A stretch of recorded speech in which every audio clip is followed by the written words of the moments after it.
হ্যাঁ, মৌলানা বলেছে স্বামীর পায়ের তলে জান্নাত। একজন জালসা শুনতে শুনতে বুঝলেন বাড়ি চলে গেছে। বাড়িতে যাওয়ার পরে স্বামীর পায়ের তল ঘুরতে লেগে যায়। এখন স্বামী বলছে, আরে আমার পায়ের তল ঘুরছিস, কারণটা কি? বলছে, তুমি চুপ করে শুয়ে থাকো, বেশি বকায়ও না। এখন বলছে, তুই লক্ষ্মী ভান্ডারের মালিক, স্বাস্থ্য সাথীর মালিক, আধার কার্ডের মালিক, সব জায়গায় মালিক, তো তোকে আর কি বলবো। এখন এক হাঁটু পর্যন্ত খুঁড়িয়েছে, খুঁড়ার পরে আইলে গেছে, চুপ করে বসে আছে। বলছে, বিবি রে বল না কি ব্যাপার খুঁড়ছিস, কারণটা? তো বলছে, মৌলবি বললো স্বামীর পায়ের তলে নাকি জান্নাত, তাই আমি খুঁড়তে আরম্ভ করেছি। আজকে যতক্ষণ জান্নাত না দেখবো অতক্ষণ পর্যন্ত খুঁড়া বন্ধ করব না। এখন স্বামী বলছে, খেপি কোথাকার, ওই খুঁড়িয়া কি জান্নাত পাওয়া যাবে? আমার হাত পাখানে একটু টিপ তো জান্নাত পাওয়া যাবে। এখন বিবি বলছে, ওই রকম জান্নাতের দরকার নাই। জি হ্যাঁ, কষ্ট করে খুঁড়ে জান্নাত নিবে, কিন্তু স্বামীর খিদমত করে সেবা করে জান্নাত নিবে না। হ্যাঁ বাবাজি ভাইরা, আমার মা বোনেরা, একটা কথা আপনাদের বলে দিয়ে যায়, বিবির যেমন হক আছে স্বামীর কাছে, স্বামীর তেমন হক আছে বিবির কাছে। এই হক কখনো কেউ কারো যেন মারবেন না। বাবারে, আমি যে কথাটা বলতেছিলাম, আমার হযরতে ফাতেমাতুজ জোহরা রাদিয়াল্লাহু তাআলা এত অভাব থাকার কারণে জীবনে কোনোদিন বাইরে যায় না। স্বামী রোজগার করে বাড়িতে নিয়ে আসবে, সেটাকে বন্টন করে দিবে। নিজের বাড়ির বিবি, জোরে বলেন সুবহানাল্লাহ। আরে বাবা, এবার হযরতে আয়েশা সিদ্দিকা রাদিয়াল্লাহু তাআলা আনহা আমার মা ফাতেমার বাড়িতে এসেছে। আসার পরে আমার ফাতেমা বসার মতো জায়গা দিয়েছে, যতটা আপ্যায়ন করার করেছে। আয়েশা সিদ্দিকা রাদিয়াল্লাহু তাআলা আনহা বলতেছে, হ্যাঁ ফাতেমা, আজকে তোমার বাড়িতে আমি পান করার জন্য আসি নাই, খাওয়ার জন্য আসি নাই, বসার জন্য আসি না। ফাতেমা, আমার একটা কথা তোমাকে জিজ্ঞাসা করার আছে। বলে, মা কি কথা? বলে, কথাটা হলো তোমার আব্বা দয়ার নবী যখন এই জগৎ ছেড়ে পর জগৎ গমন করতেছিল, তুমি অঝর নয়নে কান্না করতেছিলা, তোমার কানে কানে কি একটা কথা যেন বলে দিলা, আর তুমি জানো মিচকি হাসি দিলা। তোমার আব্বা তোমাকে না জানি কি এমন কথা বলেছিল, তুমি আমাকে একবার বলো। বেরাদা, এমন কথা কেউ কারো সামনে বলছে যদি না শুনতে পাও, কিন্তু বলেছে এটা দেখেছেন, ওই কথাটা শোনার জন্য আপনার আগ্রহ আরো বেড়ে যায় না, বাড়ে না? বাড়ে বাবা। আমার আয়েশা বলতেছে, ফাতেমা বলো বলো রে মা, আজকে তোমাকে তোমার আব্বা না জানে কি এমন কথা বলেছে। আমার ফাতেমা বলে, মা গো, আমি যখন অজার নয়নে কান্না করতেছিলাম, ও গো মা জননী, আমার আব্বা আমার কানটাকে মুখের কাছে লাগায় বলল, বেটি রে তুমি কান্না করিও না, কান্না করিও না, আমি জগৎ থেকে আড়াল হয়ে যাব, তুমি সবার আগে আমার সঙ্গে সাক্ষাৎ করবে। জোরে বলেন সুবহানাল্লাহ। হ্যাঁ ফাতেমা, আমি যখন ইহ জগৎ ছেড়ে পর জগৎ গমন করব, আমার গমন করার 6 মাস পরে তুমিও পৃথিবী ত্যাগ করবে। এই কথাটা আমার আব্বা যখন বলল, আমি ফাতেমা খুশি হয়ে গেলাম। বাবারে, আজকে মওতের কথা আমরা যদি শুনে আমাদের খাবার বন্ধ হয়ে যায়, চলাফেরা বন্ধ হয়ে যায়, হাসি বন্ধ হয়ে যায়, টেনশন আর টেনশন চলে আসে। ডাক্তার যদি 5 দিনের সময় দেয়, 2 দিনের মাথায় সে মারা যায় টেনশনে নাকি বলে। কিন্তু আমার ফাতেমাতুজ জোহরা রাদিয়াল্লাহু তাআলা আনহা, উনি মওতের কথা শোনার পরে বাবা খুশি হয়ে যায়, বেজার হয় না। আয়েশা বলল, এ ফাতেমা, তোমার ভাগ্য বড় ভালো রে মা, যে আজকে নবীজির সঙ্গে তুমি সবার আগে সাক্ষাৎ করবে।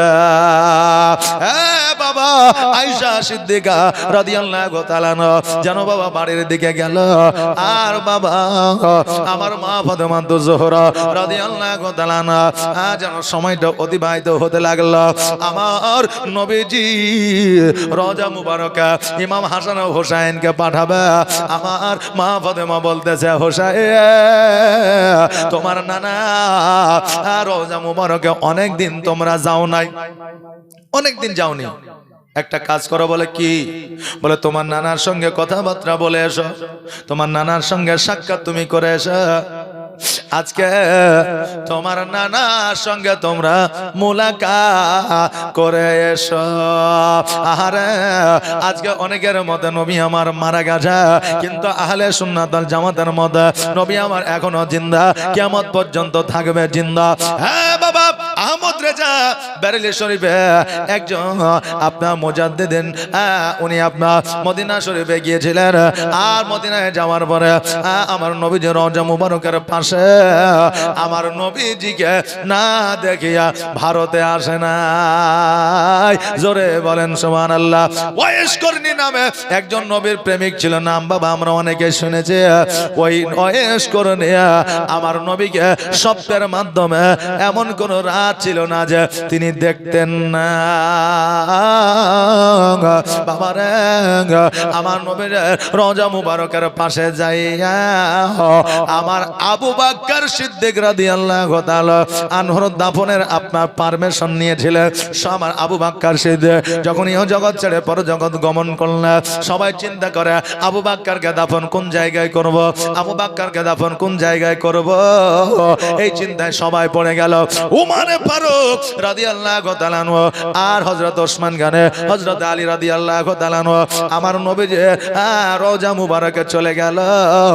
আর রওজা মুবারকে যাওয়ার পরে আমার নবীজির কাছে পারমিশন চাইছে, হয়তো আমরা ওই জায়গাটা দেখিনি রে বাবা, কিন্তু যারা হজ করতে গিয়েছে, হজের উদ্দেশ্যে গিয়েছে, আজকে তারা ওই জায়গাটা দেখেছে, তারা বিশ্লেষণ করে বলে দিতে পারবে আবু বকরের কবরটা কোন দিকে, নবীর রওজা কোন দিকে, নবীজির ডান দিকে কে আছে, নবীজির বাম দিকে কে আছে, এটা বলে দিতে পারবে। আরে বাবা, নবীজির রওজা যে জায়গায় আছে ওটা একসময় হযরত আয়েশা সিদ্দিকা রাদিয়াল্লাহু তাআলা আনহার বাড়ি ছিল। জোরে বলেন সুবহানাল্লাহ। আমার নবীজি বললেন, এই মানুষ শোনো রে, আজকে আমার আবু বকর আমার কাছে সর্বদা সর্বক্ষণ সর্বসময় কাছে কাছে থেকেছে, অতএব আজকে আমার আবু বকরকে অন্য জায়গায় দিও না, আমার পাশে আবু বকরকে দাফন করে দাও। আরে বাবা, দাফন করে দিতে বললেই তো আর দাফন করে দেওয়া যায় না। হযরত আয়েশা সিদ্দিকা রাদিয়াল্লাহু তাআলা আনহার কাছে পারমিশন চাইছে, আয়েশা আজকে তোমার ঘরে আজকে নবীজি আছে, আজকে আবু বকর তোমার আব্বাকে ওই জায়গায় আমার নবীজি চাইছে, তোমার কি পারমিশন আছে? আয়েশা বলল, শোনো গো, আমার নবী যখন চেয়েছে আমি বারণ করব না। বাবারে, শুধু আয়েশা নয়, আয়েশার কাছে শুধু পারমিশন নয়, আমার নবী বলে দিয়েছে কোন সরকারি জায়গায় মসজিদ হবে না, কোন সরকারি জায়গায় মাজার হবে না, কোন সরকারি জায়গায় আপনার ঈদগাহ হবে না, কোন সরকারি জায়গায় জানাজা পড়ার মাঠ করা যাবে না। নিজস্ব জায়গাতে তোমরা মসজিদ করবা, মাদ্রাসা করবা, ঈদগাহ করবা, জানাজা পড়ার জায়গা করবা, নইলে আল্লাহর দরবারে তোমাদের ইবাদত কবুল হবে না। জোরে বলা যাবে না সুবহানাল্লাহ। আরে বাবা, ওই আবু বকর সিদ্দিক রাদিয়াল্লাহু তাআলা আনহুকে দাফন করার পরামর্শ আমার নবীজি দিয়েছিলেন। এখান থেকে বোঝা যায় আমার নবীজি জিন্দা, কিয়ামত পর্যন্ত রইবে জিন্দা। বাবা যে ভাইরা আমার মা ফাতেমাতুজ জোহরা রাদিয়াল্লাহু তাআলা আমার ইমাম হাসান হোসেনকে গোসল বানিয়ে দিল, সুন্দর পোশাক পরাইয়া দিল, চোখে সুরমা লাগাইয়া দিলেন, মাথায় টুপি পরাইয়া দিলেন, সন্তানদের কপালে চুম্বন দিয়া আমার নবীজির রওজা মুবারকে পাঠাইয়া দিলেন। এইদিকে ইমাম হাসান হোসেনকে নবীর রওজা মুবারকে পাঠানোর উদ্দেশ্য হলো এটা, কারণ সেই দিন 6 মাস পূর্ণ হয়ে গেছে, আমার মা ফাতেমা ইহ জগৎ ছেড়ে পর জগৎ গমন করবে রে বাবা। এই জন্য ইমাম হাসান হোসেন যদি মা ফাতেমার কাছে থাকে, আমার মা ফাতেমা যাইতে পারবে না। আর হযরতে ইসরাইল আলাইহিস সালাম ইমাম হাসান হোসেনকে রাখিয়া আমার মা ফাতেমার জানটাকে কবজ করতে পারবে না। এই জন্য ফাতেমা নবীর রওজা মুবারকে ইমাম হাসান হোসেনকে পাঠায়া দিলা। এইদিকে জিবরিল আমিন জগতের মধ্যে আসলে ফাতেমাকে বলে, ফাতেমা আজকে তোমার বাড়িতে যত পোশাক আশাক জামা কাপড় আছে তুমি আমাকে দিয়ে দাও, আমি কেচে দিব। আর তুমি আজকে একটু আরাম করে না, কারণ আজকে ইহ জগৎ ছেড়ে পর জগৎ গমন করবে। ফাতেমা বললেন শোনো জিবরিল, আজকে আমি এই জগৎ থেকে পরজগৎ গমন করব, আমি ওই জায়গাতে আরাম করব। তবে আজকে এই জায়গাতে আমি আমার সন্তানের, আমি আমার স্বামীর সমস্ত কাজ জামা কাপড় পরিষ্কার করে দিয়ে যেতে চাই। জোরে বলেন সুবহানাল্লাহ। কেন এই কথা বললেন? কারণ আমার ফাতেমা সর্বদা আল্লাহর ইবাদত বন্দেগি মশগুল থাকতেন, ব্যস্ত থাকতেন, আর বাড়ি অনেক সময় কাজকর্ম আমার আল্লাহর ফারিস্তা করে দিতে। আহারে বাবা, এই কথা যখন বললেন আমার হযরত জিবরিল আমিন চলে গেলেন ঊর্ধ্বগমনে আকাশ পথে। এইদিকে হযরত ইমাম হাসান ও হুসাইন রাদিয়াল্লাহু তাআলা আমার নবীজির রওজা মুবারকে যাইয়া সালাম দিলেন, আসসালামু আলাইকা ইয়া রাসূলুল্লাহ, আসসালামু আলাইকা ইয়া হাবিবাল্লাহ। নবী গো, আজকে আপনার দুই নাতি, দুই ভাই এসেছে আপনাকে মুলাকাত করবার জন্য, সাক্ষাৎ করবার জন্য। ইয়া রাসূলুল্লাহ, আপনি দয়া করে একবার সালামের উত্তর দিয়ে দেন। আচ্ছা বলেন, আমরা মুসলমান কবরস্থানের পাশে দিয়ে গেলে সালাম দিতে হয় কি হয় না? হয়। তাহলে যদি মুর্দা হয় সালাম আমরা কারে দিই নাকি? মাজারের পাশে দিয়ে গেলে সালাম দিতে হয়। আজকে বাড়িতে গেলেও আমাদের সালাম দিতে হয়।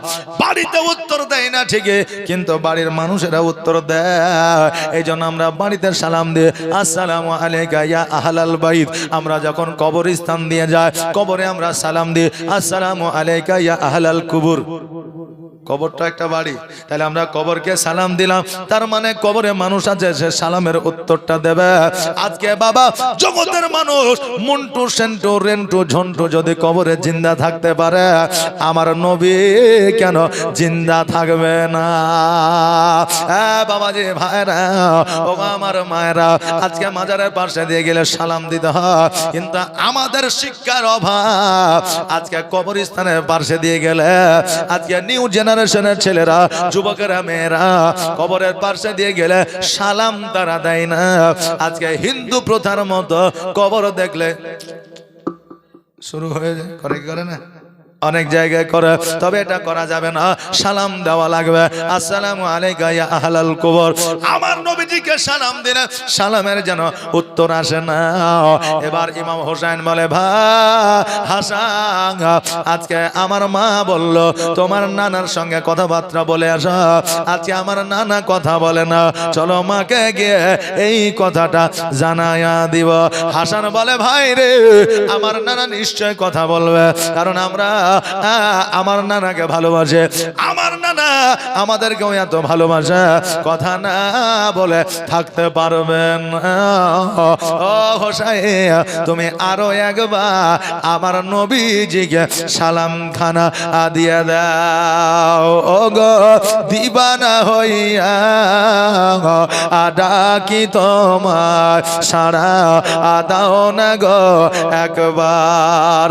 ও গো পাগল হইয়া ডাকি তোমার, সারা দাও না গো একবার। ও গো প্রেমিক হইয়া ডাকি তোমার, সারা দাও না গো একবার। আর প্রথম যেদিন আসিলে ভবে, আর জিন্ন ইনসা দরদ পড়ে কত গৌরবে। আর প্রথম যেদিন আসিলে ভবে, আর জিন্ন ইনসা দরদ পড়ে কত গৌরবে। যাকর রহমতের সীমানায় কাঁদে আসিতে সিজদায়। ও গো গুনাহগার আজ আমার কেমন হবে পার। ও গো দিবানা হই হইয়া ডাকি তোমার সারা দাও না গো একবার। আর তোমার নূরে এ জগৎ নুরানি, আর জিন্ন ইনসা দরদ পড়ে ফারেশতা আসমানি। জাগো রহমতের সীমা নাই, কাঁদে আসিতে সিজদায় ও গো গুনাহগার উম্মাহ আজ আমার কেমন হবে পার। ও গো দিবানা হইয়া ডাকি তোমার সারা দাও না গো একবার। ও গো পাগল হইয়া ডাকি তোমার সারা দাও না গো একবার। ও গো প্রেমিক হইয়া ডাকি তোমার সারা দাও না গো একবার। হোসাইন রাদিয়াল্লাহু তাআলা আবার যেন সালাম দেন, আসসালামু আলাইকা ইয়া রাসূলুল্লাহ। আমার নবী ওই রওজা মুবারক থেকে সালামের উত্তরখানা দিলেন, ওয়া আলাইকুম আসসালাম ওয়া রাহমাতুল্লাহ। জোরে বলেন সুবহানাল্লাহ। আমার নবী বলতেছে, এ হোসাইন আজকে আমার রওজায় এসেছ, আমার সঙ্গে দেখা করতে, অতএব আজকে আমাকে দেখা লাগবে না, আগামী কালকে আসলে আমার সঙ্গে সাক্ষাৎ হয়ে যাবে। আমি সালামের উত্তরখানা এই জন্য আমি দিতেছিলাম না যে আমি সালামের উত্তরখানা জোরে দেব না, আওয়াজ দিয়ে দেব না, জানবে না, না কথা বলবে না, তোমরা বাড়ি ফিরে যাবে। আর বাড়ি ফিরে গেলে তোমার মায়ের সঙ্গে দেখা হবে, কথা হবে। হোসাইন আজকে আমি এই জন্য তোমাদেরকে বলতেছে, যাও যাও জলদি করে বাড়িতে যাও, তোমার মা আজকে ওই জগৎ থেকে পর জগৎ গমন করবে। হ্যাঁ বাবা, আজকে যেহেতু আমাদের মধ্যে অনেক মতভেদ আছে, আজকে অষ্টাত্তাকৃতটা মন দিয়ে শুনবেন, ভালো করে শুনবেন। আগামীকালকে চায়ের দোকানে তর্ক করিয়েন না। কথা কি বুঝতে পারলেন? যে তর্ক করিয়েন না, কারণ চায়ের দোকানে এমএলএ মন্ত্রী ফাটাকেষ্ট, তারপরে মৌলবি মৌলানা মুহাদ্দিস কারি সব পাওয়া যায়, বিজ্ঞানও পাওয়া যায়, দার্শনিকও পাওয়া যায়। বাপরে, জীবনে এক ওয়াক্ত নামাজ পড়ে না ও, আবার এই মৌলবি সাহেবের যা অবস্থা বুঝলি, একে 2 মাস পরে তাড়াইতে হবে। ও আসে না মসজিদ, ও জীবনে কোনোদিন ওয়া ক এবিসিডি পড়েনি, অথচ ও প্রাইভেট পড়ালে, স্কুলে পড়ালে বিচার বিবেচনা করে, বুঝলেন না বেরাদার। এই জন্য ওই জায়গায় অনেক আলোচনা হয়। এই জন্য মন দিয়ে শুনবেন যে আমি ওয়াজটা কি করছি, যে নবী কিভাবে সালামের উত্তর দিলেন, নবী কবরে জিন্দা কিনা, ওয়াজটা কিভাবে করছি, এটা কান দিবেন। যেহেতু শেষের বেলা তো অনেক সময় অনেক মানুষ ঘুমিয়ে যেতে পারে। এক মৌলভী সাহেব বলেছে যে পরের বাড়ির মেয়ে অর্থাৎ পরের বেটি তোমার বাড়িতে বৌমা হয়ে এসেছে, যেটা খাবা দিয়ে খায়, ফাঁকি দিয়ে খায়ও না। তো অনেক শাশুড়ি আছে, বুঝলেন, সবাই না, অনেক শাশুড়ি আছে বড় বৌমাকে 2 পিস দেয়, ছোট বৌমাকে 1 পিস দেয়। আবার অনেকে আছে 4টা বৌমা, একজনও 1 পিসও গোস্ত পায় না, মানে 1 কেজি গোস্ত লেছে 4টা বেটা 2টা বেটি, বুঝলেন, আর তারা দুজন যে গোস্ত রান্না করলো বৌমারা, আর এই দেখেন খাইলো বেটারা। এখন বৌমারা খাইতে যাচ্ছে তো শুধু ঝোল আর গোস্ত নাই। এই জন্য এখনকার বর্তমানে বৌমারাও চালাক আছে, এদিকে রান্নাও চলছে, এদিকে মুখও চলছে। তো দিস না, দরকার নাই, এখনই শোধ করে নিব, বুঝলেন না, যে এখন আপডেট হয়ে যাবে রাদার। তো এই জন্য অনেকে বলে যে বৌমাকে দিলাম $2, আমি নিলাম $1, তাও বৌমা চাইছে। এখন পার্সের বাড়ির এখন মেয়ে ছেলে বলছে, তাই তো রে, তোর বৌমার খাই কত, ও $2, তুই $1 দিয়ে পেট ভরে গেল, আর $2 লাগলো, তা আবার চাইছে। তার কারণ শাশুড়ি লিয়েছে এত বড় দলা, আর বৌমাকে দিয়েছে ছোট ছোট দলা। তো ও চাইবে না যে ওর পেটে খিদে নেই। আচ্ছা, তাহলে মানুষের কথা শুনে বিচার করিয়েন না, আগে দেখবেন যে আসলে প্র্যাকটিক্যালি অবস্থাটা কি ছিল। কথা বুঝলেন না বাপজি? এই জন্য মৌলানা ওয়াজ করেছে যে যেটা খাবা পরের বেটিকে দিয়ে খায়ো, ফাঁকি দিয়ে খায়ো না, কিয়ামতের জবাব দিতে হবে। 80 বছরের এক বুড়িয়া জালসা শুনছিল, বুঝলেন, কিন্তু ও ঘুমিয়ে ঘুমিয়ে শুনছিল, ও আমার ভুল শুনে নিয়েছে, বাড়িতে গেছে। আর এইটুকু জ্ঞান আছে যে যেটা খাবা সেটা দিয়ে খাবা, নাহলে গুনাহগার হয়ে যাবা। সকালবেলায় ঘুম থেকে উঠেছে, উঠার পরে এবার বাবা দোকানে গেছে, দোকানে যাওয়ার পরে ও যেটা খায় সেটা বিড়ি, বিড়ি নিয়েছে, এখন বাড়িতে নিয়ে এসে অর্ধেক বৌমাকে দিচ্ছে, অর্ধেক উলিছে। এখন বৌমা বলছে আব্বা আপনার কি মাথা খারাপ হইলো, আমি বিড়ি কি করব? তো বলছে আমার দোষ লয়, মৌলবীর দোষ। বলে মৌলবী সাহেব বলেছে যে যেটা খাবা দিয়া খাবা, নাহলে গুনাহগার হয়ে যাবা। শেষ বয়স আর গুনাহ করতে রাজি নাই, আমিও বিড়ি খাচ্ছি তুইও খাবি। কথা বুঝলেন? আচ্ছা, ওকে বিড়ি খাইতে দেওয়ার কথা বলা হয়েছে যে হালালি খাবার, ভাত, গোস্ত, বিরিয়ানি, মোগলাই, চাউমিন, এগরোল, তারপরে আপনার ফুচকা, জি এগুলো বলা হয়েছে। ও এখন বিড়ি খাওয়াইলে হবে না। এই জন্য আজকে এখন একটা ওয়াজ শুনবেন আর চায়ের দোকানে আর একটা শোনাবেন, ওইটা হবে না। কথা বুঝলেন না? অনেকে আছে অমুক মুফতি সাহেব বলেছে এইরকম করে কইতে হবে, কেন কোনো মুফতি সাহেবই বলেন, ও নিজেই মুফতি। ওকে যদি বলেন যে কোন মুফতি বলেছে ডাক ধেনে, তখন বলে কে জানি ওই জালসাতে বলে আসলে আমার অত মনে নাই নামটা, মানে বলেনি, ও নিজেই মুফতি। বেরাদার এইরকম অনেকে তাড়িয়া মুসল্লি আছে বাবা। এই জন্য বলছে যে ওয়াজটা শুনবেন, মন দিয়ে শুনবেন। আগামীতে জানে আমি চাই না যে কোনো জায়গায় কোনো সমস্যা হোক বা তর্কে বিতর্কে জড়িত হোক, কারণ আমরা মুসলমান।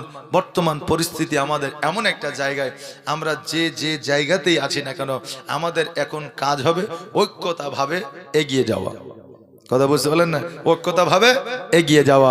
হ্যাঁ বাবা, আমার নবীজি বললেন হোসাইন দেরি নয়, দেরি নয়, জলদি করে যাও, তোমার মায়ের সঙ্গে কথা বলে নাও। এবার হাসান আর হোসাইন রাদিয়াল্লাহু তাআলা আনহু রাস্তা দিয়ে যাচ্ছে, আর দুই ভাই গল্প করছে, ভাই রে আমার নানা কি এমন কথা শোনাইলো, যদি এই রকম হয় আমার মা তো আমাদেরকে বলবে, অতএব এই কথা আমার নানা বলেছে, আজকে মাকে গিয়ে আমরা বলবো। দুই ভাই যেন রাস্তা দিয়ে চলতে চলতে বাড়িতে যখন এসেছে রে বাবা, এবার বাড়িতে আসার পর দেখছে যেন আমার ফাতেমা তো জোহরা রাদিয়াল্লাহু তাআলা উনি যেন একটা সাদা চাদর গায়ে দিয়া যেন আরাম করতে আছে। হুসাইন বলতেছে ভাই হাসান, আমাদের এত বছর বয়স হয়ে গেল, আমরা এত বড় হয়ে গেলাম, জীবনে কোনোদিন আমাদের চোখে পড়ে না যে আমার মা বিছানায় আরাম করছে। যখনই দেখেছে, আমরা দেখেছি আল্লাহর উপাসনায় ব্যস্ত আছে, আজকে আমার মা বিছানায় শুয়ে আছে কেন? হাসান বলতেছে নিশ্চয়ই মা হয়তো আরাম করতে আছে, মা হয়তো পেরেশানি হয়েছে সারাদিনে, এই জন্য আমার মা হয়তো আরাম করতে আছে। চলো চলো, দেরি নয়, দেরি নয়, আমাদের মাকে আমরা নালিশটা জানাইয়া দিই, যেই কথাটা নবী আমাদেরকে বলেছে। বাবারে, আজকে পৃথিবীর মধ্যে সব কিছুর নড়চড় হতে পারে, কিন্তু আমার নবীর কথার নড়চড় হবে না। আজকে কিয়ামত শুক্রবারের দিনে হবে, এটা কে বলেছে? কোন বিজ্ঞান বলেছে? আজকে নবী যে ভবিষ্যৎবাণী জানতো না, এই কথা তোমরা বলো। আজকে কিয়ামত শুক্রবারে হবে, এই কথা কে বলেছে? আমার নবী বলেছে। জি, আজকে ইমাম হাসান হোসেন কারবালার ময়দানে শহীদ হবে, এই কথা কে বলেছে? আমার নবী বলেছে। আমার এই যে আপনার সিরিয়ার বুকে, ফিলিস্তিনের বুকে যুদ্ধ হবে, মুসলিমদেরকে ধ্বংস করে দেওয়া হবে, এই কথা কে বলেছে? আমার নবী বলেছে। আজকে থেকে 1442 হিজরি আগে আমার নবী এই কথা বলে গেছে। আর আজকে তোমরা কেমন করে বলতে পারো আমার নবী ইলমে গায়েব জানতো না? জোরে বলেন নাউজুবিল্লাহ। আজকে থেকে 1442 হিজরি আগে আমার নবী কিয়ামতের খবর দিয়ে গেছে। আরে বাবা, এবার হাসান হোসাইন আমার মা ফাতেমার পাশে গিয়ে বসেছে, আর মায়ের মাথাতে মুখখানে হাত দিয়া মা মা মা বলে ডাকে, কিন্তু মা আর সাড়া দেয় না। এই জন্য সাড়া দেয় না, মা যে আর জগতে না, মা ইহ জগৎ ছেড়ে পর জগৎ গমন করেছে। একবার আওয়াজ দিয়ে পড়া, ইন্না লিল্লাহি ওয়া ইন্না ইলাইহি রাজিউন। আর জীবনের অন্তিম কাল আজরাইল আসিয়া সোনার জীবন যাবে রে লইয়া, এত যত্নে যারে তুমি ঘরেতে রাখিলে, যার লাগে দুঃখ কষ্ট কতই না সহিলে এত যতনে যারে তুমি ঘরেতে রাখিলে যাহার লাগে দুঃখ কষ্ট কতই না সহিলে আর আজ তোমারে ফাঁকি দিয়া আজ তোমারে ফাঁকি দিয়া গেল রে ওরিয়া সোনার জীবন যাবে রে লইয়া জীবনের অন্তিম কালে আজরাইল আসিয়া সোনার জীবন যাবে রে লইয়া কবর তোমার এ মাটির ঘর মাটির বিছানি চতুর্দিকে মাটি তোমার বাঁশেরি ছাউনি আর কেমন করে রইবি রে ভাই ওই অন্ধকার কবরে সোনার জীবন যাবে রে লইয়া আমার হোসাইন রাদিয়াল্লাহু তাআলা আনহু অঝর নয়নে কান্না করে মা গো আজকে আমার নানা যেই কথাটা বলল আজকে তোমার সঙ্গে শেষ কথা বলতে পারলাম না হে মা আজকে তুমি এই জগৎ ছেড়ে পর জগৎ গমন করবা এই কথাটা আমাদেরকে বললেন ও গো মা জননী আজকে আমাদেরকে তুমি ছাড়িয়া তুমি জগৎ থেকে বিদায় নিলা আজকে আমরা ইমাম হাসান ও হোসাইন আমরা বড় ইতিম হইয়া গেলাম মা আমার নবী যেমন মা হারা বাবা হারা ছিল আজকে মা গো আমরা মা হারা হয়ে গেলাম আজকে মানুষের ধারে ধারে যাইব ইতিম বলিয়া তারা আমাদেরকে দুয়ার থেকে তাড়াইয়া দেবে আজকে ইতিম বলিয়া আজকে আমাদেরকে অবহেলা করবে মা জননী আজকে আমরা অতি দুর্বল হইয়া গেলাম বাবাজি ভাইরা আমার ইমাম হাসান ও হোসাইন দুই ভাই একে অপরের দিকে তাকায়া যেন অঝর নয়নে কান্না করে এই মুহূর্তে হযরত আলী রাদিয়াল্লাহু তাআলা আনহু বাড়িতে প্রবেশ করেছে হাসান হোসাইন ছুটতে ছুটতে যাইয়া আমার আলীর হাত দুখানা ধরে বলে আম্মা গো মা না মা জগৎ থেকে বিদায় নিয়ে গেছে ওগো আম্মা আজকে আমাদের মা নাই কাকে মা বলে ডাকবো কে আমাদের গোসল বানিয়ে দিবে আব্বা গো কে আমাদের রান্না করে দেবে কে আমাদের খাওয়ায় দেবে কে আমাদের যত্ন করবে স্নেহ মায়া মমতা করবে ওগো আব্বা গো আমাদের মা আমাদের সঙ্গে কেন কথা বলে না আব্বা গো আজকে মা কথা না বললে আমরা আমাদের কলিজাটা যেন ফেটে যায় আজকে হযরত আলী দুই চোখের পানি ছেড়ে দিয়ে বলে ওরে বেটা ইমাম হাসান হোসাইন আজকে কেন আজকে থেকে কিয়ামত পর্যন্ত মা মা মা বলে ডাকবা তবুও তোমার মা সাড়া দিবে না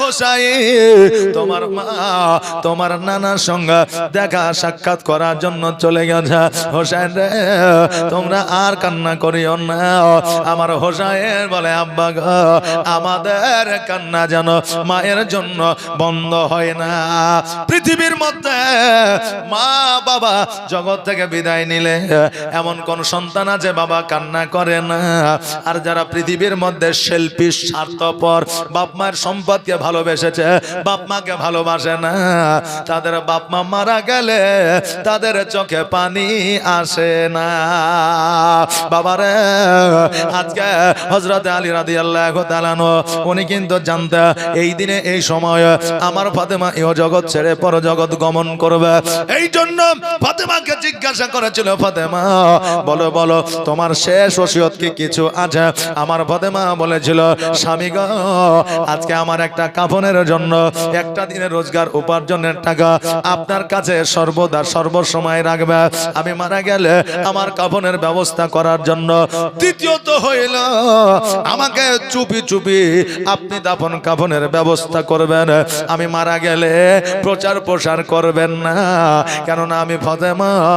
আজকে আরবের নারীরা তো, পুরুষরা তো দেখা দূরের কথা, নারীরা পর্যন্ত আমাকে দেখে না। ওগো স্বামী, আমার চেহারা যখন আরবের নারীরা মানুষেরা দেখতে আসবে, আজকে ফাতেমাকে নিয়ে তারা আইডিয়া করে নিবে। তারা কেউ বলবে ফাতেমা দেখতে সুন্দর ছিল, কেউ বলবে না নাকটা চাপা ছিল, কেউ বলবে না চোখটা ছোট ছিল, কেউ বলবে না না ফাতেমা একটু শ্যামা ছিল, কেউ বলবে না ফর্সা ছিল, কেউ বলবে লম্বা ছিল, কেউ বলবে ব্যাঠা ছিল, কেউ বলবে ফাতেমা চুলগুলো কালো ছিল, কেউ বলবে না সাদা ছিল। আজকে আমাকে নিয়ে তারা আলোচনা সমালোচনা